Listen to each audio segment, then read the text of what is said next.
দিল্লির দারুণ জয়। দিল্লি যেভাবে পাল্টে যাচ্ছে সেই পাল্টে যাওয়া কিন্তু আইপিএলের নতুন হিসেব নিকেশ তৈরি করছে। দিল্লির পয়েন্ট এখন 12, 4 দলের পয়েন্ট 12।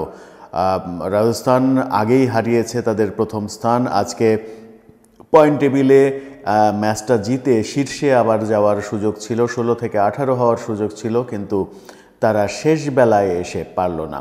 রাজস্থান রয়্যালসের বিদেশি রিক্রুট দিয়ে তেমন একটা কাজ হচ্ছে না বলেই আমার মনে হয়। রব্বান পাওয়াল ওয়েস্ট ইন্ডিজের টি-20 বিশ্বকাপের অধিনায়ক, তার মতো ব্যাটসম্যানকে টাকা দিয়ে কিনে কেন দলে রাখতে হবে সেই প্রশ্ন এখন আসতেই পারে। যেভাবে নিজের হাতে ম্যাচটাকে হারালেন, অধিনায়ক সঞ্জু স্যামসং আউট হয়ে যাওয়ার পরে দায়িত্ব নিতে পারলেন না রব্বান পাওয়াল।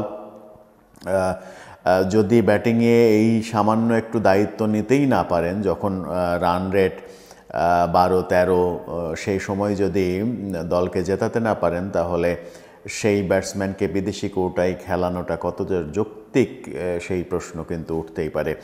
20 রানে জিতে গেল দিল্লি, 221 রানের জবাবে 201 রান করতে পারল অবশেষে রাজস্থান রয়্যালস। পয়েন্ট টেবিলে এখন কেকেআর 1, রাজস্থান রয়্যালস 2-এই রয়েছে, দুইজনের পয়েন্টই 16। আজকে 18 হয়ে 1-এ যাওয়ার সম্ভাবনা ছিল রাজস্থানের। বাকি 4 দলের পয়েন্ট কিন্তু 12। তুমুল প্রতিদ্বন্দ্বিতা শুরু হয়েছে এবার আইপিএলে। দিল্লি ক্যাপিটালস যারা একেবারেই তলানিতে ছিল, তারা কিন্তু ঘুরে দাঁড়িয়েছে, এবং এই ঘুরে দাঁড়ানোর একটা বড় অস্ত্র আমার মনে হয় যে ওপেনিংয়ে ডেভিড ওয়ার্নারের জায়গায় ম্যাকগার্ককে খেলানো।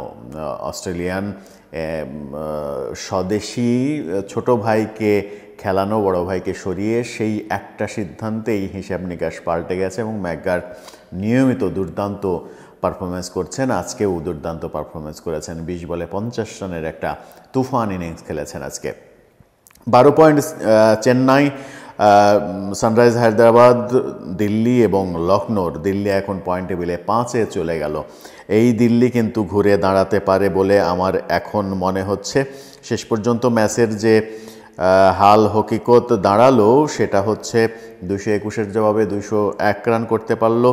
ব্যাটিংয়ে প্রথমে দিল্লি, অভিষেক পোরেলের 65 রান 36 বলে, এবং ম্যাকগার্ক যার কথা বলছিলাম 20 বলে 50 রান, সাথে স্টাবস আর এক বিদেশি রিক্রুট, তিনি 20 বলে 41 রান করেছেন। সব মিলে 221 রান করে 222 রানের লক্ষ্যে দারুণ এগিয়ে যাচ্ছিল রাজস্থান রয়্যালস। অধিনায়ক সঞ্জু স্যামসং একাই যেন সব দায়িত্ব নিয়ে ফেলেছিলেন।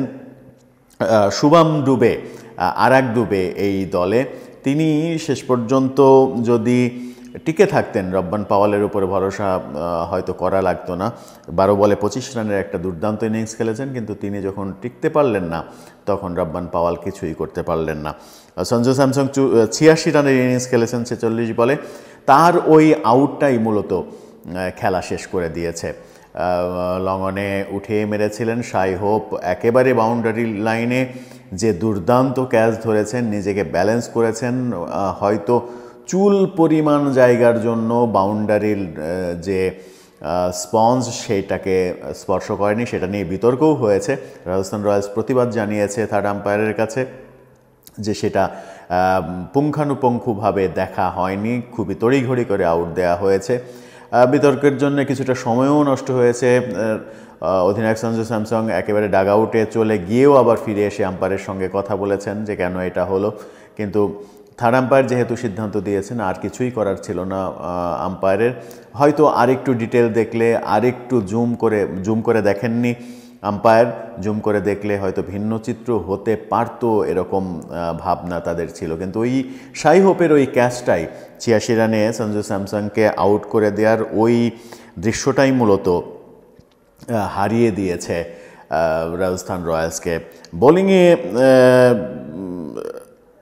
রাজস্থানের রবিচন্দ্রন আশ্বিন 3 উইকেট নিয়েছেন, সন্দীপ শর্মা 1 উইকেট নিয়েছেন, ট্রেন্ট বোল্ট 1 উইকেট নিয়েছেন। অন্যদিকে দিল্লি ক্যাপিটালসের বোলিং কিন্তু দুর্দান্ত হয়েছে, এবং 201-এ যে ঠেকিয়ে দিয়েছে তার অন্যতম প্রধান যে অস্ত্র কুলদীপ যাদব, শেষ দিকে এসে 18তম ওভারে একই ওভারে 2 উইকেট নিয়ে খেলাটা শেষ করে দিয়েছেন।